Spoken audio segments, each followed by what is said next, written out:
Assalamualaikum warahmatullahi wabarakatuh. Kami dari kelompok 6 akan menyajikan presentasi hasil kerjasama kami, yaitu observasi mini riset di SMPN 1 Mojo Kabupaten Kediri. Sebelumnya, perkenalkan diri kami.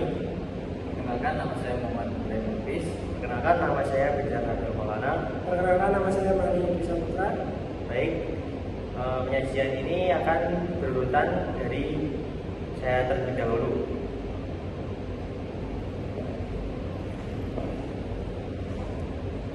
Untuk yang pertama, di sini ada pendahuluan ya teman-teman. Pertama ada pendahuluan di mini riset kami, yaitu observasi di SMPN 1 Mojo Kabupaten Kediri dilakukan untuk memahami bagaimana implementasi pembelajaran bola voli serta mengenai pengaruh kondisi sosial yang dimana setiap lokasi lingkungan di daerah masing-masing kan berbeda-beda. Nah, di SMPN 1 Mojo Kabupaten Kediri ini bertepatan di pesisir Kabupaten Kediri, agak ke selatan dan lingkungan dan sarana prasarana sekolah. Tidak semua sarana prasarana sekolah itu bagus dan baik. Namun di SMPN 1 Mojo ini cukup baik bagi kami nilai sarana dan prasarananya di sekolah tersebut. Lalu hasil yang diharapkan dapat memberikan masukan strategis untuk menciptakan proses pembelajaran PJOK yang aktif, menyenangkan, dan bermakna bagi peserta didik. Selanjutnya,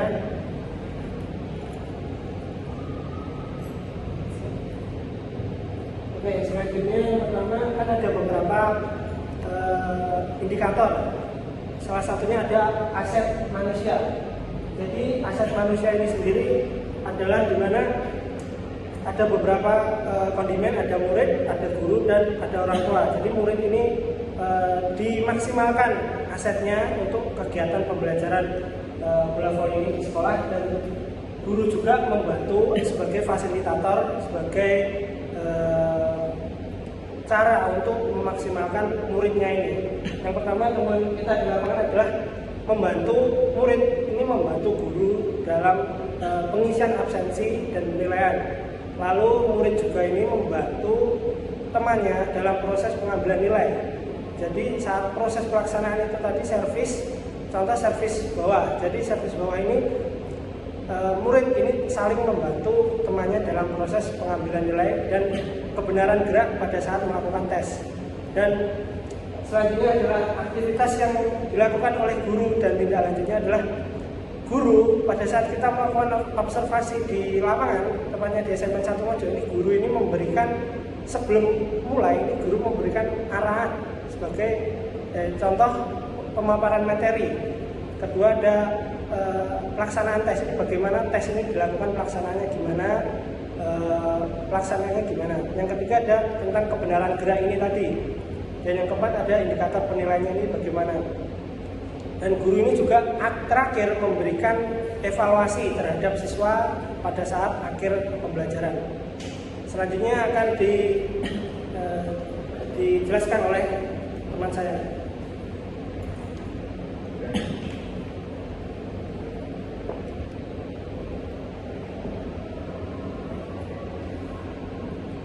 Baik, selanjutnya yaitu aset sosial.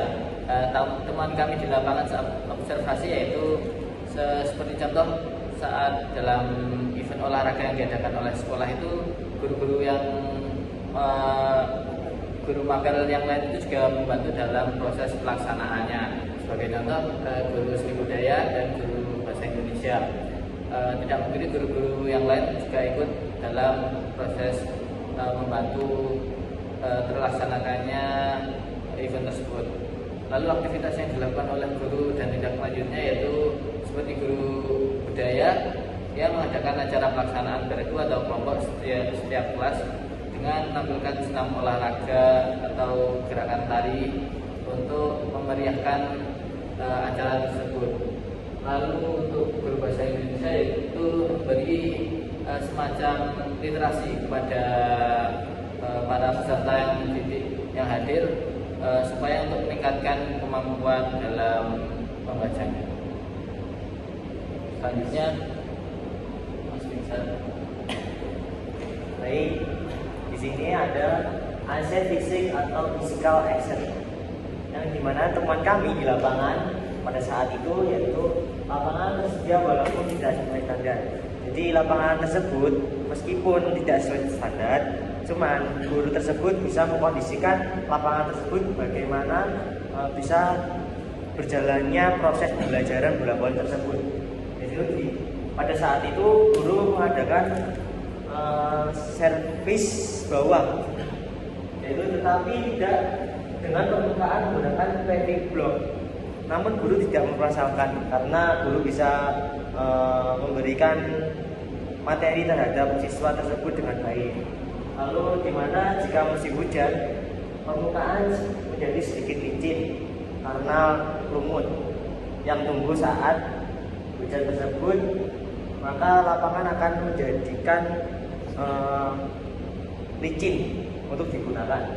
Lalu rumah sarana prasarana untuk penyimpanan barang dan alat olahraga sedikit kurang perawatan, yang dimana pada saat itu kami melihat secara langsung bagaimana segi ruangan saat ruangan barang dan alat olahraga di sekolah itu sedikit kurang baik, kumuh dan jadi kotor bagi kami.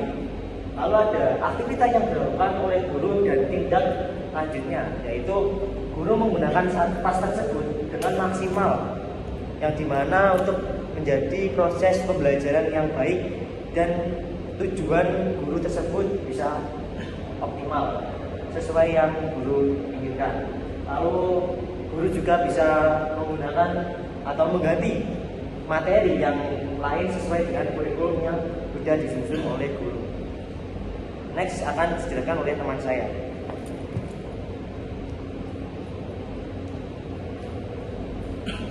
Oke, selanjutnya aset berikutnya adalah aset politik. Jadi temuan kita di lapangan itu saat observasi di SMN 1 Mojo itu ditemukan bahwa dukungan pemangku kebijakan sekolah sangat berpengaruh ya terhadap kualitas pembelajaran ini, pembelajaran khususnya PJOK dalam cabur bola voli. Jadi secara umum itu beberapa sekolah itu memiliki kebijakan tentang pengadaan sarana dan prasarana olahraga di sekolah. Namun masih terdapat keterbatasan beberapa jumlah dan kelayakan peralatan. Kepala sekolah umumnya ini mendukung pelaksanaan pembelajaran PJOK, tetapi dalam prakteknya jam pelajaran ini masih sering dikurangi untuk kegiatan lain, contoh seperti lomba atau agenda sekolah. Jadi guru PJOK ini berupaya untuk menerapkan pembelajaran ini yang berpusat pada muridnya. Namun implementasinya ini masih terkendala oleh kurangnya media pembelajaran dan variasi metode. Jadi kebijakan pembinaan prestasi ini melalui kegiatan seperti festival permainan anak ini sudah mulai dijalankan oleh pihak sekolah, meskipun masih belum merata di semua sekolah. Dan selanjutnya ada aktivitas yang dilakukan oleh guru dan tindak lanjutnya ini adalah guru mengoptimalkan sarana prasarana yang tersedia dengan kreativitas gurunya sendiri, contoh seperti memodifikasi alat atau menggunakan media alternatif, dan menyusun jadwal pembelajaran ini agar fleksibel dan pembelajaran ini tetap berjalan meski ada gangguan kegiatan sekolah, dan mengembangkan metode pembelajaran aktif dan menyenangkan yang berpusat pada murid, contoh misalnya seperti permainan atau kerja kelompok. Selanjutnya akan dijelaskan oleh rekan saya. Baik, selanjutnya untuk aset lingkungan ya. Jadi teman kami untuk ketersediaan lapangan di luar sekolah, yaitu seperti misalnya gor atau lapangan desa itu yang tersedia cuma ada lapangan desa, di mana dari sekolah sendiri harus berkomunikasi terlebih dahulu pada penanggung jawab lapangan untuk menggunakan area lapangan tersebut demi berjalannya proses pembelajaran pada siswa. Lalu aktivitas yang dilakukan oleh guru yaitu saat mengangkat lapangan di area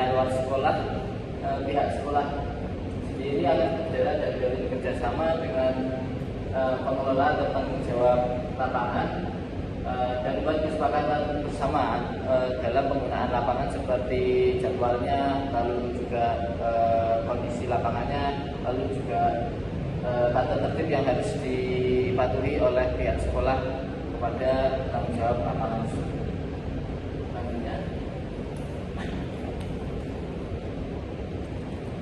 Selanjutnya di sini ada aset finansial.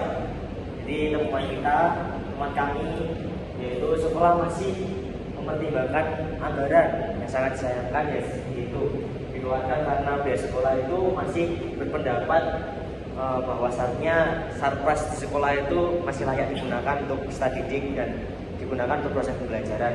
Cuman menurut kami itu sangat kurang ya, karena ada beberapa sarpras itu yang bisa tapi tetap digunakan.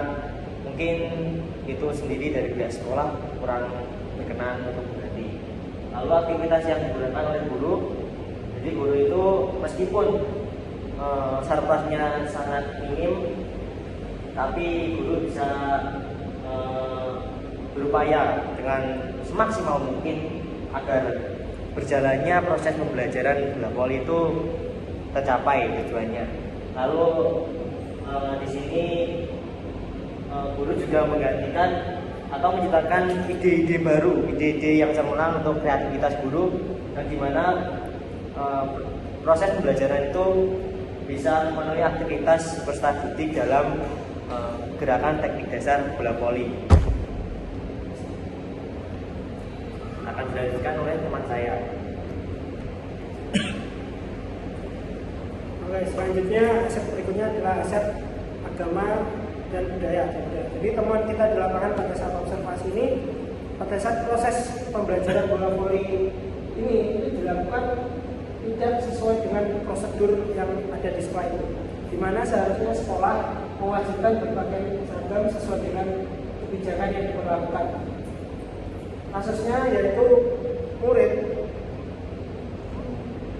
menggunakan pakaian bebas seperti kaos dan tanpa menggunakan alas kaki saat proses pembelajaran. Aktivitas yang dilakukan oleh guru dan tindak lanjutnya adalah guru ini memastikan bahwa siswa memakai seragam sekolah, seragam olahraga sesuai dengan aturan yang telah ditetapkan oleh sekolah saat mengikuti kegiatan pembelajaran PJOK. Hal ini dilakukan untuk mendukung kenyamanan pada saat proses pembelajaran berlangsung. Selanjutnya akan disampaikan oleh rekan saya.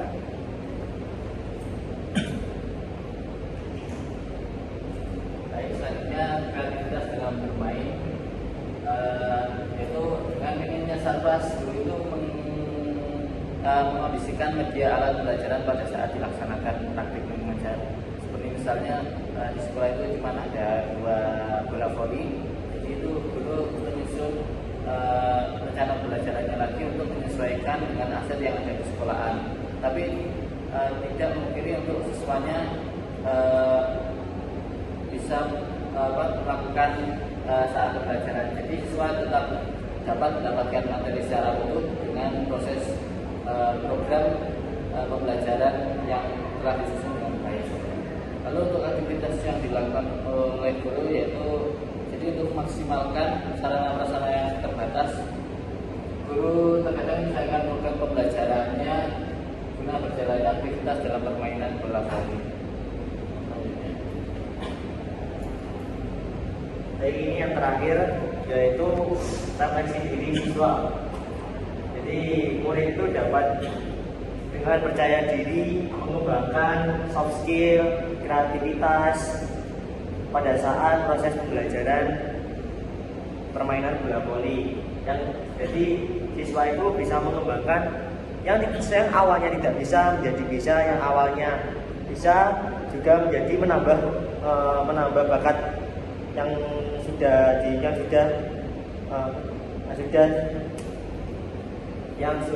dimiliki para siswa tersebut. Jadi untuk permainan bola voli ini siswa itu juga bisa mengenal teknik dasar seperti servis, gerakan servis bawah, gerakan servis atas, dan guru kan juga memaparkan contoh materinya. Jadi guru itu dari awal, dari awal, gimana gerakan yang benar, gimana pukulan yang benar, lalu bagaimana saat mempraktikkan permainan tersebut di permainan bola voli. Lalu di sini ada aktivitas yang dilakukan oleh guru dan tidak lanjutnya, yaitu guru sangat mendukung sebagai responden yang baik. Lalu ada murid yang sedang mengasah kemampuannya, jadi guru itu mensupport atau mendukung penuh seorang murid agar dia itu bisa percaya diri bahwasannya dari awalnya nggak bisa menjadi bisa, terus bisa mengasah skill dia biar pede saat tampil dengan teman-teman sebayanya.